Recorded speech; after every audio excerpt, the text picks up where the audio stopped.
Question number 10 ನಲ್ಲಿ ಈ ರೀತಿ ಎಕ್ಸ್ಪ್ರೆಷನ್ ಕೊಟ್ಬಿಟ್ಟು ಸಿಂಪ್ಲಿಫೈ ಮಾಡಿ ಅಂತ ಕೇಳಿದ್ದಾರೆ ಆಯ್ತಾ.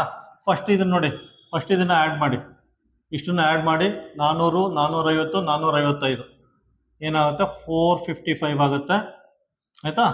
ಇದು ನೋಡಿ ಕೇರ್ಫುಲ್ ಆಗಿ ಪ್ಲಸ್ ಇದೆ, ಪ್ಲಸ್ ಹಾಕೊಂಡಿದ್ದೀನಿ, ಮೇಲ್ಗಡೆ 2 ಇದೆ 2 ಬರ್ಕೊಳ್ಳಿ ಆಯ್ತಾ. ಕೆಳಗಡೆ 2 0 ಇದೆ, 2 ಕೋಳಿ ಮೊಟ್ಟೆ ಇದೆ, 2 ಕೋಳಿ ಮೊಟ್ಟೆ ಇದ್ರೆ 1 2 ಅಂಕಿ ಆದ್ಮೇಲೆ ಚುಕ್ಕಿ ಇಡಬೇಕು ಆಯ್ತಾ. ಕೆಳಗಡೆ 2 ಕೋಳಿ ಮೊಟ್ಟೆ ಐತೆ, 2 ಕೋಳಿ ಮೊಟ್ಟೆ ಇದ್ರೆ 1 ಡಿಜಿಟ್ 2 ಡಿಜಿಟ್ ಆದ್ಮೇಲೆ ಚುಕ್ಕಿ ಇಡಬೇಕು.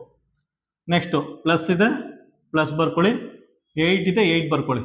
ನ್ಯೂಮರೇಟರ್ ಏನಿದೆ ಅದನ್ನ ಫಸ್ಟ್ ಬರ್ಕೊಳ್ಳಿ. ಅದಾದ್ಮೇಲೆ ಕೆಳಗಡೆ 3 ಕೋಳಿ ಮೊಟ್ಟೆ ಐತೆ, ಕೆಳಗಡೆ 3 ಕೋಳಿ ಮೊಟ್ಟೆ ಇದ್ರೆ ಮೇಲ್ಗಡೆ 1 2 3 ಡಿಜಿಟ್ ಆದ್ಮೇಲೆ ಚುಕ್ಕಿ ಇಡಬೇಕು ಆಯ್ತಾ. ಕೆಳಗಡೆ 3 ಕೋಳಿ ಮೊಟ್ಟೆ ಐತೆ, 3 ಡಿಜಿಟ್ ಆದ್ಮೇಲೆ ಚುಕ್ಕಿ ಇಡಬೇಕು. ನೆಕ್ಸ್ಟ್ ಆಡ್ ಮಾಡಿ.